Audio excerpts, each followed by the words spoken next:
¿Para quién vino? Vino Nico Lantos. Un aplausito para Nico Lantos. Bienvenido. Se aplaudió, así que... No, sí, por eso. Ahí llegó un aplauso. Gracias, Pau. Gracias. Periodista. Sí, ¿Alguna otra cosa? Rockero. Un montón de cosas hice en realidad, varias ¿no? cosas, sí. Sí. Y el periodismo no deja de ser un laburo. Claro. Un laburo que me gusta, Sí. pero creo que no reduciría nunca mi personalidad existencia al es- laburo, en este o en ningún otro, Sí. que es uno de los temas de esta época, ¿no? Sí. La precarización de la Sí, vida. y el identificarse uno con lo que hace en el laburo y no con lo de afuera, porque quizás el laburo hoy te demanda gran parte de la 15 vida. horas de tu vida. Exactamente. y en esas otras 9 horas también en la cabeza Sí. te sigue. Es cierto Pero- que nuestro laburo no nos permite nunca desconectar. Nuestro laburo en particular no nos permite nunca desconectar, pero creo que hoy el laburo es mucho más omnipresente en la vida de la gente que hace 50 De años. todos en general. Todos en general, así es. Bueno, es. viste que hay algunas normativas que, en otros países obviamente, ¿no? Para que los jefes no manden mensajes fuera del horario. Sí, Para nosotros es impensable una cosa así. sí. No tal solo cual. en Argentina, digo, para el periodista. Porque las cosas pasan a la hora que pasan. No, bueno, sí, está ¿No? claro. En el periodismo hay un 24/7 que funciona de esa forma Sí. y son incluso muchísimas las anécdotas cuando hay esos grandes eventos de, bueno, ¿dónde estabas? ¿Dónde estabas? El Porque estaba siempre en otra. Sí, o justo me agarró viajando, me bajé del avión y tenía Sí. 500 mensajes, o me desperté y tenía el... Sí. Es ¿Dónde cierto. estabas con el Libragate? ¿Dónde estaba con el Libragate? Estaba en mi casa. Sí, porque fue Y- sábado a la noche, con sí. lo cual... Fue viernes a la noche. Perdón, viernes viernes a la 14 noche. de febrero, Sí. San Valentín.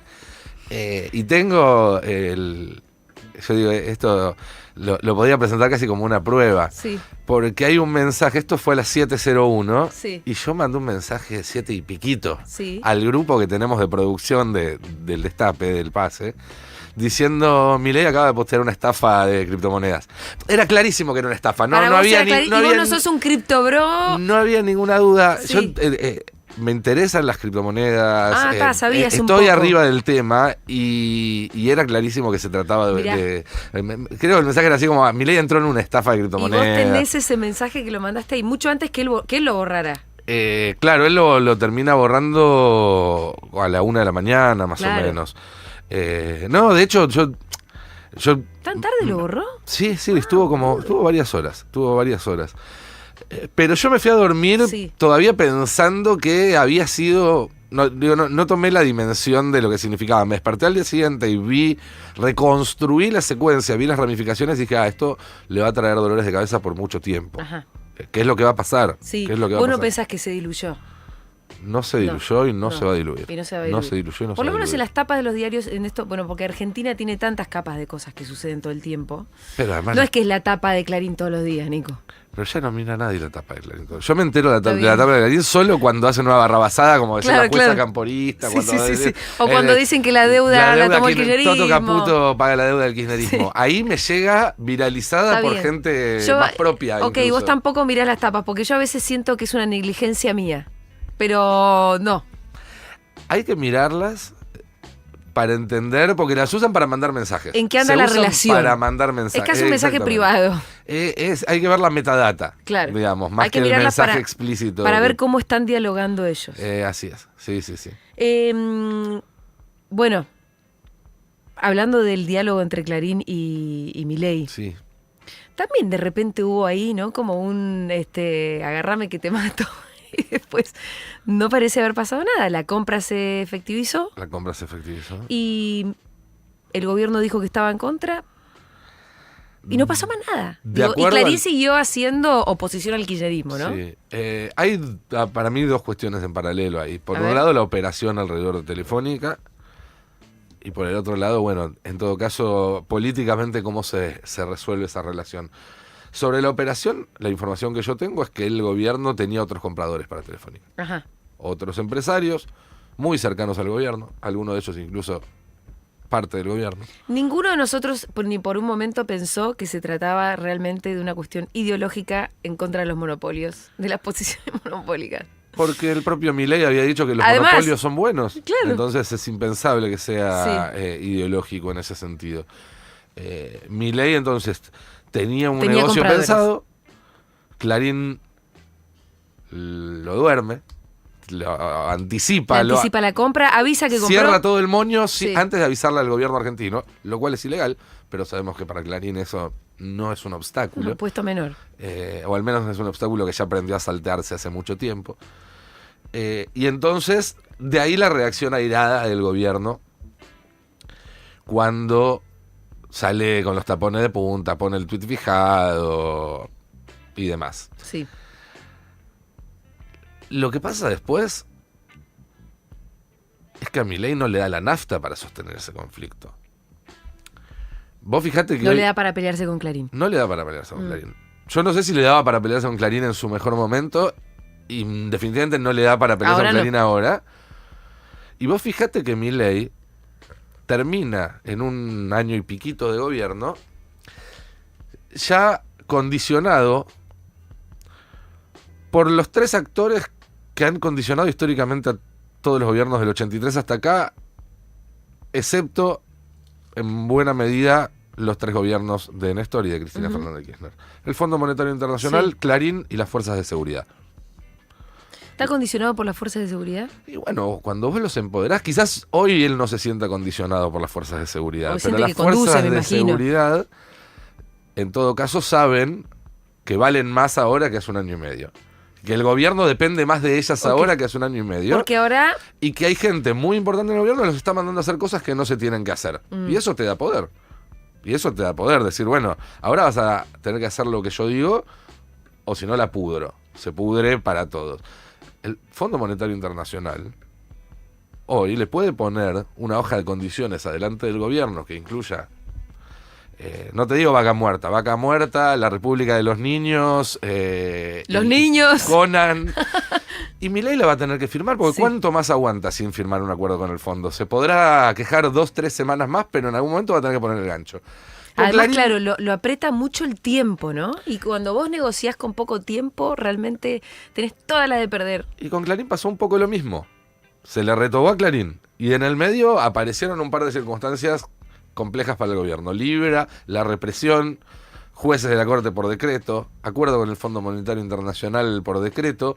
Y ahí Clarín en algún momento lo debe haber sentado y le debe haber dicho, mirá, podemos hacer dos cosas. Podemos pelearnos, Sí. o vos podés ni siquiera retractarte, anunciar que la Comisión Nacional de Competencia va a evaluarlo y lo dejás ahí durmiendo. Y dormilo. Y mientras tanto Yo nosotros ya ya lo compré. compramos. Yo ya compré. Exactamente. Y si vos te fijas, no sé si fue el día siguiente o el mismo día de la tapa de la jueza camporista, renunció el titular de la Comisión de Defensa de la Competencia que tenía Sí. que evaluar este tema. Tiene, como se dice, ¿no? Oreja de perro, cola de perro, así, guau. Sí. No, me parece que ahí lo que está claro es que este Milei que se pelea con todos y va contra todos está encontrando límites que son los mismos límites que encontraron todos los presidentes argentinos que pensaron que podían manejar esas relaciones. Que dijeron, podemos negociar hasta ahí, que en algún momento vamos a poder manejarlo. Algo digo que incluso en el caso de Clarín, Néstor Kirchner le duró todo su mandato, pero ¿Sí? en su momento cuando Clarín quiso apretar, dijo no. Todos los demás, cuando Cristina dijo no, ya era 2008, con Néstor al lado. Todos Sí, los demás. Y previa crisis con el campo, ¿no? Que para mí es un antecedente necesario para entender la pelea Bueno, con la Clarín crisis con el también. campo es la Es la pelea con Clarín, es la primera batalla de la pelea Sí. con Clarín, o la más pública de las primeras batallas. Pero esto es algo que cuenta muy bien Ari, que sabe de Clarín bastante más que yo. Sí. Todos los gobiernos empiezan dándole algo a Clarín, pensando que a cambio de eso los va a acompañar, y luego Clarín pide más, y más, y más, y más, hasta que en algún momento le suelta Sí. la mano. Bueno, con Milei está pasando muy rápido Es la eso. típica conducta extorsiva, ¿no? Como te agarro los huevos, ¿no? No, está claro. El tema es enfocarnos menos en Clarín y más en quién se sienta del otro lado del escritorio a negociar y en cómo se negocia del otro lado. Exacto. Eh, Ahora estamos con Milei. Yo recién cuando contaba que ibas a venir vos, Y cuando, bueno, te invité y todo, me acordaba, Nico, que nosotros nos conocimos re pendejos. En una casualidad enorme, además. A mí a veces me flashea mucho esto. Nos conocimos, para que la gente sepa. En el norte, en una plaza, no sé si Tilcara o Purmamarca. Cafayate. En Cafayate. Cafayate. En un fogón. Sí, claro. Con morral. Con todo. Con todo. Éramos Vino casi Tamajuana, adolescentes, que todo. teníamos 20 años. Con todo. 2003, creo que fue enero de 2003. ¿Sí? Creo, Wow. creo que sí. Entonces teníamos, bueno, 20 y pico, muy jóvenes. Y después nos encontramos en TEA. Así es. Ay, vos sos el que estaba, como fue medio así. Ujú. Y yo también contaba que no compartimos división, pero como que uno en TEA más o menos Nos te cruzábamos cruzás, en te los pasillos, conocés. la entrada y la salida. Y que vos eras el pibe más inteligente de TEA. Nah. Yo lo digo. Era claro igual, no bueno, tampoco había unas grandes luminarias, digo, no, qué sé yo, la gente va, estudia. Pero para mí vos eras el pibe más inteligente de TEA, por eso después también siempre uno te recuerda y después nos empezamos a cruzar en Nacional Rock y bla bla, y acá Sí, estamos. antes de las marchas. Y en las En la marchas calle, también, sí, totalmente. claro. Sí, sí. Es como, hay algunas vidas que se van cruzando un montón de veces, ¿no? Y siempre con contextos que uno nunca pudo haber anticipado. ¿Viste? Como que en Purmamarca nunca podríamos haber dicho, che, No, claro. dentro de 20 años yo voy a tener una radio, vos vas a ser un gran periodista, vamos a estar charlando de que nos gobierna un señor loco que habla con perros, que están muertos o no sabemos, ultraderechista en una... ¿no? Sí, no.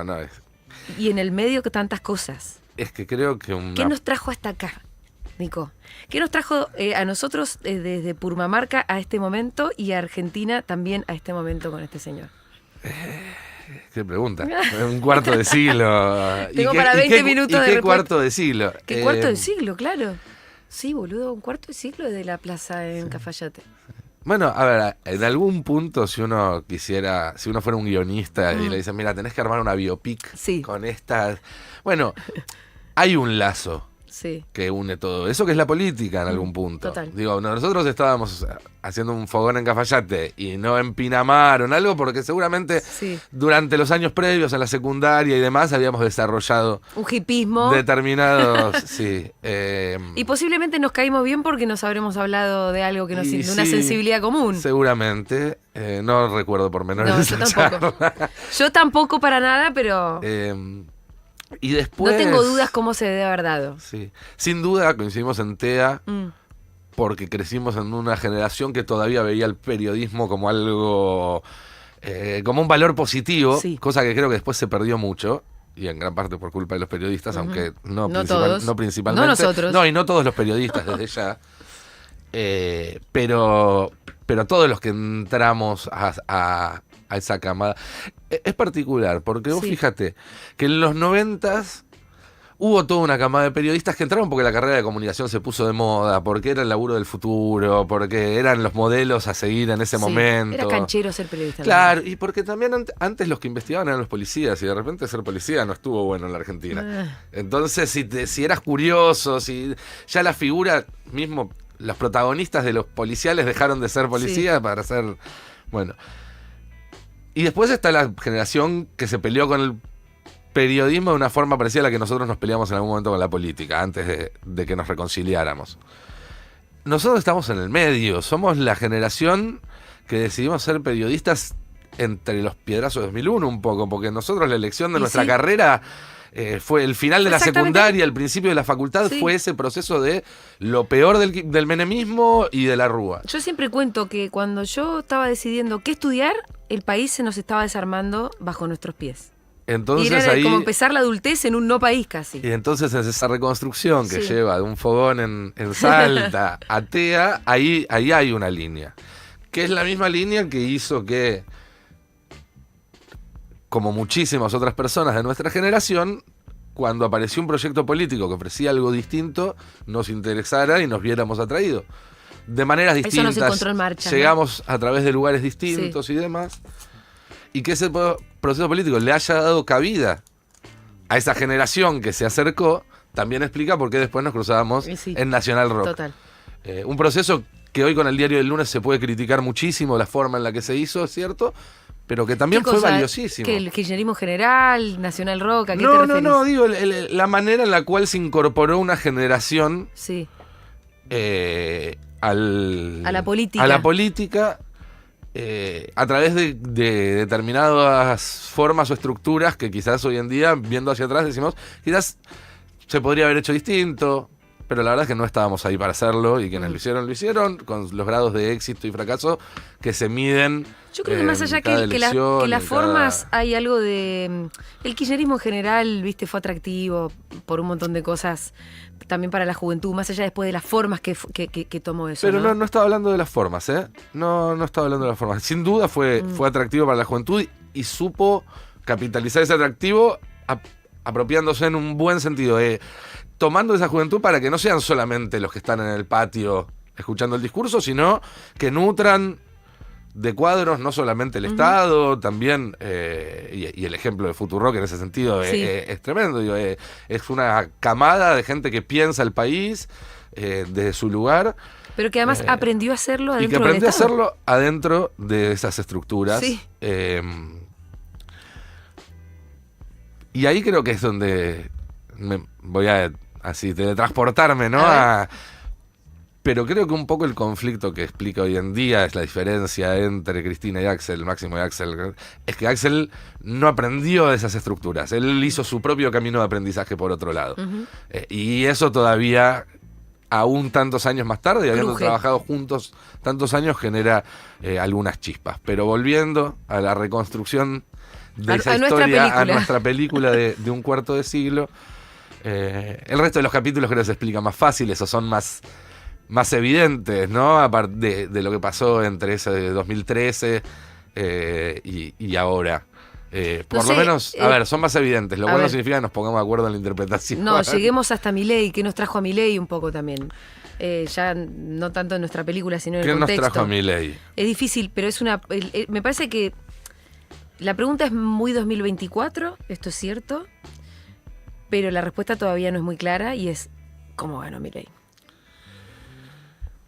A ver. ¿Por qué ganó Milei? Hay una cantidad de libros del año pasado, viste, casi te diría que un nuevo género literario. ¿Por qué ganó Milei? Salieron un montón. Y si vos te vas afuera, vas a ver que están los mismos libros preguntándose por qué ganó Trump. Sí. Con lo cual eso ya nos da una pista de que no es solo nuestra culpa. ¿No? Está pasando algo más grande. Estoy totalmente de acuerdo. No es solo la inflación de Alberto, ¿viste? No, aunque también sería tonto pensar que eso no cumplió ningún rol. Sin dudas. Aprovecho el centro para comentar que en algún momento, en los próximos meses o el año que viene, va a haber un libro más acumulándose en esas vitrinas de qué carajo está pasando, que es uno que estoy armando yo. Muy bien. Que tiene que ver con todo esto. No es solamente Milei, trato de pensar el fenómeno a nivel más global, porque creo que es sobre todo un fenómeno global de lo que nos está pasando. Y que también el proceso de escritura de ese libro se va a ver reflejado en un podcast que el mes que viene arranco en el Destape. Así que invito a todo el mundo a estar atento. De paso yo te regalo este libro que es otro. Fantástico. Otro del mismo género. Para que estén juntos en la biblioteca. Que se llama Las caras del monstruo, lo escribí yo. Bueno, es un libro también un poquito autobiográfico, en tanto que mis aventuras y opiniones son materia para tratar de llegar a este presente también, ¿no? Es que es un presente 6 ensayitos, que nos va... Mira, por ejemplo, el primero es la pandemia. El primer ensayo es la muerte de mi papá y el nacimiento de los libertarios. Mi papá murió de COVID. Sí. Entonces yo pienso en la pandemia como un elemento que explica mucho el presente, y también en términos autobiográficos en la muerte de mi padre, o sea. Absolutamente. Y la pandemia, un poco el libro es eso, ¿no? La crisis de los refugiados en 2016 en Europa, la crisis de 2008-2009 en Lehman Brothers, son todos escalones que fueron generando un descontento sistémico que en todo Occidente está llevando estos procesos. ¿Y para vos descontento sistémico es un momento de crisis final del neoliberalismo? No. ¿O no? Definitivamente no. ¿Es un comienzo de algo? Me mato acá. Yo creo que una de las tesis que más confunden las lecturas de todo esto es ver a los Trump, a los Milei y demás como una ruptura con el neoliberalismo, cuando en realidad son su consecuencia lógica y son en todo caso su versión radicalizada, son su criatura de Frankenstein. Quizás probablemente Hayek no se imaginaba lo que está pasando, pero lo que está pasando de manera retorcida cumple todas las premisas que se plantearon en su momento desde la idea misma del neoliberalismo, que es la que nos trajo hasta acá. Yo Yo te lo decía más adhiero- como, no como que no fueran parte del neoliberalismo, me parece que son una expresión, pero tan grotesca que pareciera que un poco es la expresión de un neoliberalismo casi como manotazo de ahogado, ponele. Es el No digo que sea neoliberalismo ruptura, posible pero ahora. es como, che, esto, viste, Hayek era un señor más elegante, Hayek se juntaba con Thatcher, Sí. Thatcher le mandaba a hacer cosas. Pero Hayek pensaba que existía una fuerza natural Ujú. que no podemos ni percibir ni comprender cabalmente, que se llama economía, Sí. y que cada uno naturalmente tiene que ocupar su rol de perfecto para que ese sistema esté en equilibrio, y cualquier cosa que fuera contra ello estaba mal. Y la democracia, en tanto expresión de la Sí. soberanía popular, va contra ello y por lo tanto claro. está mal. El neoliberalismo, en ese sentido, casi que reniega del contrato social, Ujú. que es pre-contrato social. Sí, que Es vamos a casi- ponernos de acuerdo un poco. Ni siquiera vamos a ponernos de acuerdo. Tenés que aceptar el lugar que te toca. Sí. No tenés opinión en cuál es ese lugar que te toca. Y el neoliberalismo fue socavando el Estado y la democracia hasta tal punto que hoy en día buena parte de la gente mira al Estado, mira a la democracia y dice, ¿para qué sirve esto? Y eso habilita que sucedan cosas que antes no sucedían. Es decir, estos regímenes que son cada vez menos democráticos y que se adjudican cada vez más poder. Cuando este gobierno vaya por el Congreso, que tarde o temprano lo van a intentar, me imagino, o por lo menos es lo que es lo que están avisando ellos Está que van pasando a un un poco, digo, el otro día a Martín Menem directamente no le gustó Bueno. lo que estaba pasando y cerró con quórum. Cada vez que aparece alguien que dice, yo estoy en contra de esto, pero voy a votar igual, a favor, Sí. bueno, está haciéndole piecito a Milei para que tome el Congreso por asalto. Ujú. Porque está dándole la razón de que total no sirve para nada. ¿De qué te sirve ir a votar? Es el siguiente paso. Sí. Si total lo que vos votes no cambia absolutamente nada. La marcha de la semana pasada, antes de que empezaran los disturbios, o mientras ya habían empezado en una zona y todavía no habían llegado a la otra, porque empezaron muy temprano, lo que la gente cantaba era que se vayan todos. Sí. Lo que la gente cantaba era que se vayan todos. Me parece que eso nos tiene que dar alguna idea de la gravedad de la situación. Y me parece también, y siendo alguien que viene trabajando en el tema hace mucho, que tenemos que dejar de preguntar o de discutir qué es este nuevo fenómeno. ¿Le decimos fascismo o no le decimos fascismo? ¿Es una autocracia? ¿Es una democracia débil? Y empezar a pensar mejor cómo salimos de este quilombo. Porque además el tiempo nos corre. Pero caracterizarlo no es un poco un primer paso para ver por dónde salir. Caracterizarlo es un primer paso. Diagnosticar, ¿viste? Caracterizarlo sí es un primer paso para ver por dónde salir. Pero bueno, vos decís pero que es no, importante ver por pero dónde no, salir. pero hay que Dar un paso más. dar un paso más, porque si no nos quedamos en estas discusiones Sí. eternas de qué se trata. Por ejemplo, a ver, para ir a la más Sí. básica, ¿es o no fascismo? Sí. Para empezar, número uno, estamos discutiendo contra gente que piensa que comunismo es Rodríguez Larreta, los semáforos y que haya mujeres en las películas. Con lo cual, detenerse mucho en la nomenclatura me parece que no... Digo, ellos están en esa y les funciona. Yo no digo que haya que imitar todo lo que hacen, pero sí entender cómo funciona la maquinaria Sí, en la que estamos sí. andando. Igual, ¿sabes qué, Nico? A mí la discusión teórica, que me parece interesante, pero me parece menos interesante que el efecto político que tuvo ponerle a una marcha antifascista, y porque hubo mucha gente en eso, Ahí debe haber voy. sido la más grande, ¿no? Ahí voy. ¿Lo tomamos como herramienta Sí. política? Absolutamente, me parece bárbaro. Tomarlo como herramienta política no implica consensuarlo o estar discutiendo 100.000 años por qué le Sí, decimos sí o o sí le no. dejamos de decir fascista. Y cuando digo que nos está corriendo el tiempo, que me parece que es el paso que yo propongo dar ahora en el laburo que estoy preparando, no estamos haciéndonos preguntas que son fáciles de responder porque nos da miedo esa respuesta. ¿A dónde nos lleva esta lógica, este sistema en el que estamos viviendo? Y no me refiero solo a la Argentina, sino todo en general. A la ultraderecha global. No en 20 o 50 años, sino en 3 o 5. Sí. Estamos viviendo, yo creo claramente que la Argentina ya está rumbo a, poner el nombre que quieras, pero un sistema parecido al de Orbán en Hungría, al de Bukele, al de Netanyahu, y pronto al de Trump también. Creo que ese es un hecho indiscutible. Se va a seguir normalizando esto y va a seguir empeorando. Uno de los argumentos cuando te dicen esto no es fascismo es que el fascismo hizo un montón de cosas que estos todavía no hicieron. Claro, ¿Todavía? Pero lo puede llegar a hacer. Todavía. Nosotros estamos viendo uno con el diario del lunes y el otro con el diario del viernes. Pero además, vivimos en una época de cambios revolucionarios, de tecnología. Si yo te pregunto, Juli, la productividad que se va a multiplicar exponencialmente gracias a las nuevas tecnologías. Cuando vos reemplazás a una persona por un chatbot, estás ganando productividad. Sí. ¿Se va a distribuir para que los trabajadores laburen menos o ganen mejor? ¿O va a ir a las manos de los mismos que vienen quedándose con todo y que hacen que hoy Elon Musk sea no solo el tipo más rico de la Tierra, sino probablemente el más rico de la historia, si uno compara fortunas en retrospectiva? Con poder político también, ¿no? Sabemos la respuesta a esa pregunta, ¿no? Sí, lamentablemente es la segunda. Cuando la inteligencia artificial en meses o pocos años logra avances medicinales tales que se permita vencer enfermedades que hoy en día son fatales, estirar la esperanza de vida 20, 30, 50, 100 años más, o según dicen algunos, hasta plantarse ante la muerte.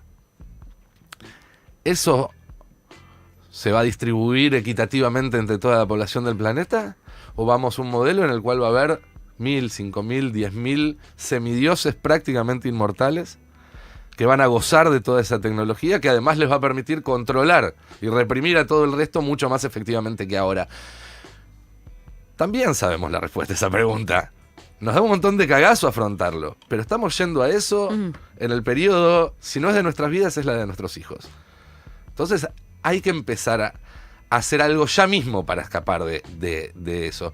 No es casualidad que los dos tipos más ricos del planeta estén haciendo cohetes para irse a Marte. Ellos ya saben que a la explotación a la que está siendo sometida hoy en día este planeta, principalmente por ellos, esto no aguanta muchas décadas más.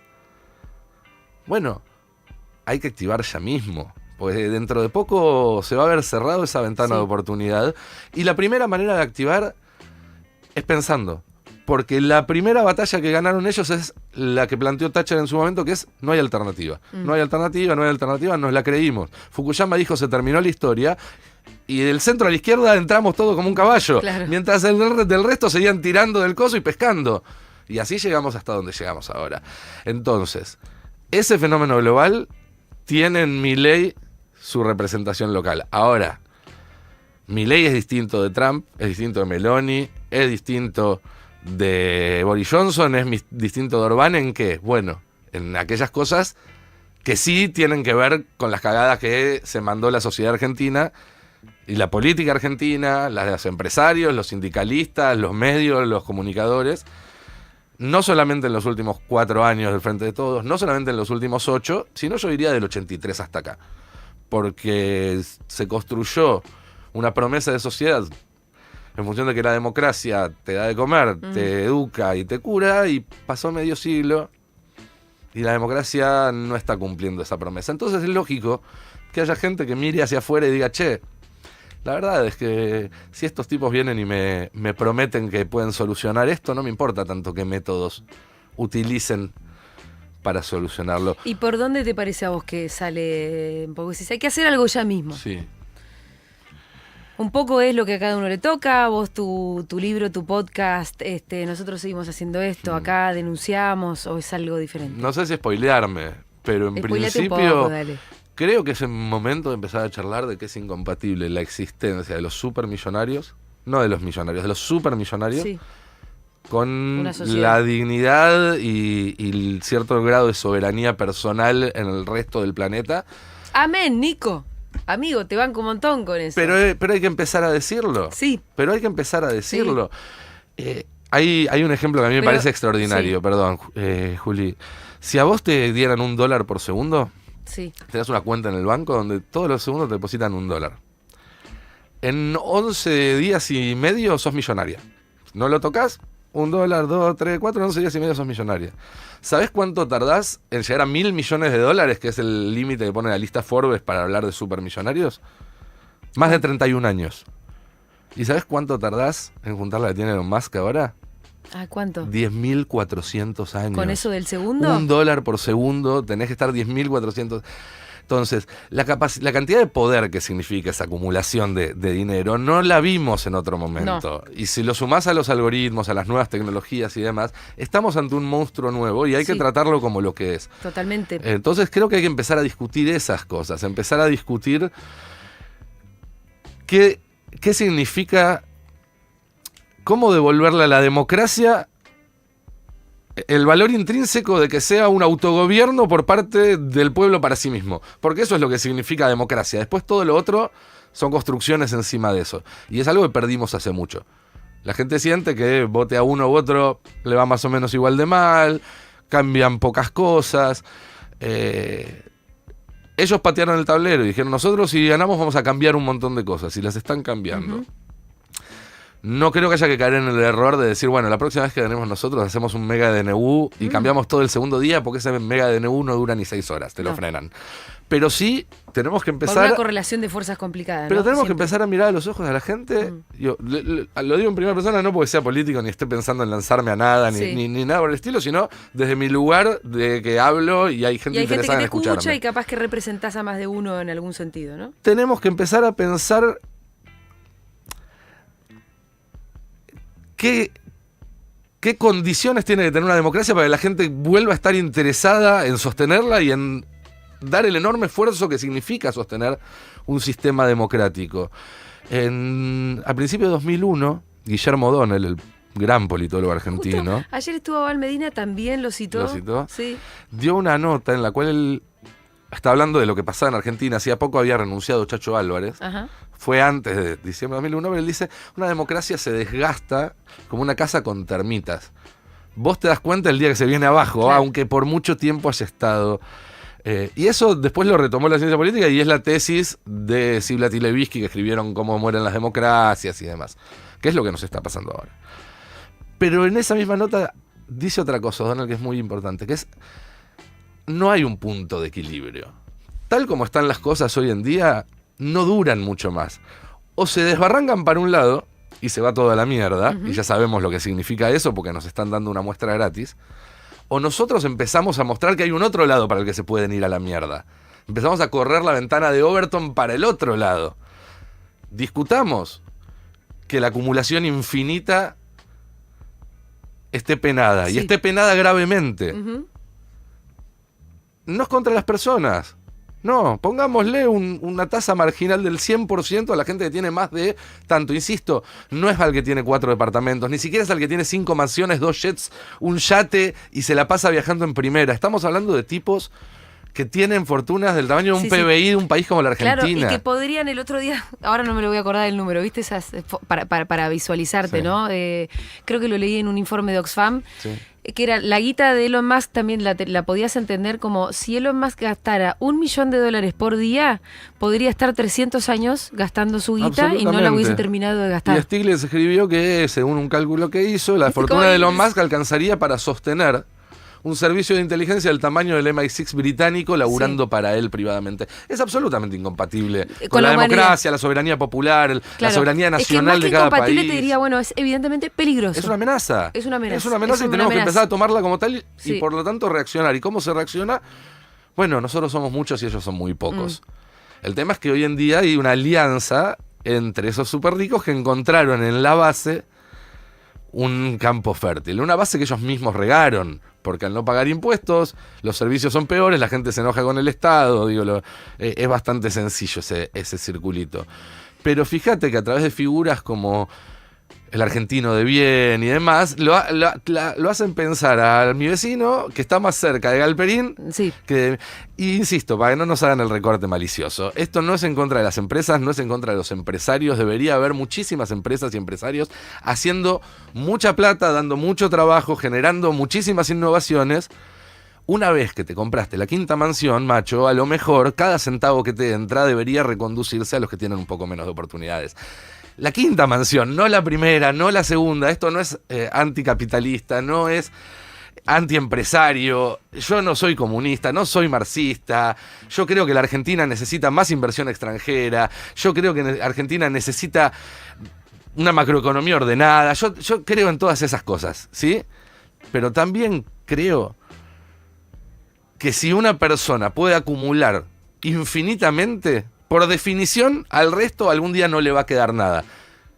¿Sí? Si vos podés llegar a tener todo, por definición... Y cuanto más tenés, más poder tenés para seguir acumulando cada vez más rápido. Entonces, el freno que no le pongamos hoy va a costar más ponérselo mañana, mucho más la semana que viene, y muchísimo más en 10 años. Rousseau, uno de los padres del contractualismo, tiene un párrafo que para mí es brillante y resume lo que sería la modernidad si hubiera salido bien. ¿La del cerco? No. Él dice, la desigualdad en una sociedad es buena, porque los niveles hacen que uno se esfuercen más, tienen más méritos, menos. Pero esto tiene un límite. Uno de los límites tiene que ver con lo político. Nadie tiene que ser tan poderoso como para que la ley no lo afecte. Claro. Ni tan poco poderoso como para que la ley pueda abusarse de él. Y el otro tiene que ver con lo económico. Nadie puede ser tan rico como para poder comprar a otra persona, y nadie tiene que ser tan pobre como para estar obligado a venderse. Es eso. Tenemos que empezar a pensar... Rousseau, 400 años, no estoy inventando nada nuevo. Pero hoy en día pareciera casi revolucionario. Es casi como ponerse una remera del Che, decir, bueno, no. Che, algunos tendrían que tener un tope en lo que pueden ganar para que todos podamos subir bastante el nivel de nuestras vidas. Y los súper ricos también hacen una especie de control, si se quiere, también de estas críticas. El libro que te acabo de regalar empieza con una especie de diario de un día en el que yo hice un chiste sobre Globant, que a mí me costó que todos los unicornios corporativamente salieran a atacarme. A mí en primera persona, a esta personita que no, imagínate que tiene un auto de 14 años. Entonces habla de un disciplinamiento pero feroz. Ellos también ahora pusieron a los súper ricos en un lugar no solamente en el que son súper ricos, sino que son seres superiores en términos casi morales. Y eso vos no los podés criticar, ni podés criticar su acumulación, porque eso, la inmoralidad pasa a estar de tu lado. Es muy nazi lo que me acabas de escribir, ¿no? Sí. ¿No? ¿Total? O sea... Sí, amigo. Y esa superioridad moral, con la tecnología necesaria que existe hoy en día para que la gente se mejore, su cuerpo, su mente y demás, nos lleva a un terreno, insisto, que no estamos mirando porque nos da miedo mirar en serio. Y son los que están gobernando el mundo hoy, estos supermillonarios. Porque Donald Trump hoy en día es prácticamente un empleado de Elon Musk. Sí. Y Donald Trump, él también es un súper rico. Y él se hizo súper rico, pero lo miran a Trump. Sí, al lado de más lo mira como miraban los Roca y demás a Macri, como un... pero Vance, el vice, es empleado literal de Peter Thiel, ya no figurativamente, literal de Peter Thiel, que es otro de estos. Y son tipos que escribieron libros diciendo la democracia y la libertad no son compatibles. Escribieron libros diciendo Estados Unidos debería reemplazar a su presidente por un CEO, por un monarca que gobierne como si fuera una empresa. ¿Quién Vance escribió esto? No, eso lo escribió Thiel, lo escribió Curtis Yarvin, que es otro intelectual de la ultraderecha, lo han escrito otras figuras de este grupo que algunos llaman la broligarchy, la oligarquía de Silicon Valley. Son ideas, otros proponen desmembrar Estados Unidos en un montón de ciudades-estado, en la que en cada uno haya un gobernante con un poder absoluto, un CEO, y que la gente sea libre de elegir en qué ciudad-estado puede vivir, pero una vez que estás adentro aceptás las reglas y condiciones, como cuando te metes en un sitio y te bancás la que venga. No hay derechos, no hay nada que no esté en las reglas y condiciones. Y dicen ellos, la gente va a competir, dicen, los CEOs de cada ciudad van a competir para atraer a los mejores ciudadanos. Es una forma de racismo institucionalizada. Es decir, nos están diciendo en la cara el modelo del mundo al que se quieren dirigir, que es un modelo en el cual gobierna el capital desembosadamente, a diferencia de otros modelos anteriores, donde obviamente el capital era el que tomaba decisiones. Ahora se saca el disfraz de imperialismo, se saca el disfraz de gobernanza global, y dice, los más ricos tenemos que tomar el poder y tomar las decisiones. Porque si somos tan ricos, algo sabemos, somos Claro, exitosos. somos los más cracks. Somos los más capos. Somos los más capos. Escúchame, sos muy consistente también porque te fuiste de Twitter, te encontré en Blue Sky. Sí, volví ahora a las redes sociales. En realidad no me fui a las redes sociales, estuve en Instagram todo este tiempo y demás. Pero volví a la red social más del tiki-tiki, Pero te fuiste de Twitter. Me fui de Twitter hace como 8 años ya. ¿8 años? Sí. Ah, boludo, en realidad yo entré a Blue Sky hace un par de meses cuando yo también, decidí yo cuando irme de Twitter. cuando hizo el saludo nazi, cuando se empezó a poner un poco más. Yo creo que un poquito antes, Sí. porque bueno, a mí se me había hecho muy espeso estar en Twitter, de verdad. Y no, cuando entré a Blue Sky y te encontré ahí, es como encontrarse en una pequeña comarca, de vuelta, es como encontrarnos en Cafayate. Es volverla a ponerle una cosa social a las redes sociales. Porque Twitter no es social. No. No tiene nada de Pero sociabilidad. cuando te vi ahí pensé que te había sido Twitter, no sabía que hace No, 8 no, años. no, que- hace un montón de ¿Y tiempo. por qué viste a los 8 años, hace 8 años que dijiste ya fue acá? Yo tenía una relación problemática con Twitter. Ajá. Ansiedad, y demás. Y ya se estaba poniendo muy violento. Ya era una época de mucha violencia y no. ¿Y que cerraste la cuenta o está ahí medio muerta? Está ahí quedó, sí. No, es que sí, fue un día que vi que no me. No me está aportando nada, me hace daño. Sí. ¿Y no te pasa una relación problemática con Blue Sky? Espero que no. Yo soy más grande ya, lo manejo de otra forma, todas Es mis menos ansiedades. adictiva. Mira, yo también lo que me di cuenta en los últimos tiempos es que yo igual entro a Twitter a scrollear, ¿no? Sobre todo momentos como Libra, Gate y demás. Sí, yo también entro a informarme en Sí. Twitter porque hay algo que ahí está. Y lo que me di cuenta es que para mí en los últimos años el aditivo Sí. de falopa está muy fuerte. A mí me está costando más dejarlo Pero- que antes. Ni te digo Instagram. Si vos entras a los Reels... Siempre tuvo no una sale cosa más. muy dopamínica. No, pero está peor, muy está peor. Le dopamínica. agregaron un aditivo. Te juro que le agregaron todavía más. Sí. No, a ver, entré también en Blue Sky porque es cierto que profesionalmente es una herramienta que vale la pena tener. Yo de hecho sé que yo resigné exposición, posibilidades, acceso. Fue Por una no estar en decisión. Twitter. Sí. Era tan fácil como hay gente que si uno le mandaba un mensaje por Twitter contestaba y por otras vías no es accesible. Tenía una cantidad Sí. muy importante de seguidores en su momento que si hubiera seguido, pero lo retomé ahí a través de Blue Sky, lo seguía también haciendo en Instagram. El tema también es entender que hoy en día las redes sociales son un ámbito de batalla, de debate político, Sí. de ideas y demás. Y que Twitter es una cancha inclinada en esa batalla. Al contrario de lo que dicen ellos, ¿viste? Que dicen no se bancan discutir sin la cancha inclinada. Pero Twitter es recontra la cancha inclinada. Pero más que... no es ni cancha. O sea, no sé cómo explicarte. Cuando a mí me divierte Es cuando hablan una- de libertad de expresión. Sí. ¿No? Dicen, no, Twitter es libertad de expresión. Y pregunto yo, Es una trampa mortal. Sí. Porque además tiene un disfraz. si a vos te dijeran, mira, hay un país que tiene un sistema donde la gente va a votar cada 2 años. Va, entra al cuarto oscuro, elige la boleta que quiere con total libertad, las campañas son absolutamente libres, el Estado les financia espacios a todos los políticos, divino. Todo igualitario. Ahora, vos metés el sobre en la urna y vos no sabés si ese sobre vale 1, vale 10, vale 100, Exacto. vale 1000 o 10.000. Y no solo eso, no sabés cuál es el algoritmo o el mecanismo que hace que algunos sobres valgan 1 voto y otros valgan 10.000 votos. Y no solo eso, sino que el que maneja ese mecanismo es el tipo más rico del planeta Sí. que es neonazi. Es un villano de James Bond. ¿Vos dirías que ese país es una democracia y que ese es un sistema con derecho al voto? No. A mí me parece que eso ¿Por que qué está decimos que diciendo Twitter igual- nos da libertad de expresión? Pero ya nadie lo dice, me parece, Nico. Pero es el argumento de Elon Musk. Bueno, está Y bien. lo escucha mucha pero gente. Es el dueño de la urna, digamos. Bueno, pero tiene un montón de gente que lo escucha y que lo replica. No, para mí el problema es... Y hay que desnaturalizarlo. no tener a dónde ir.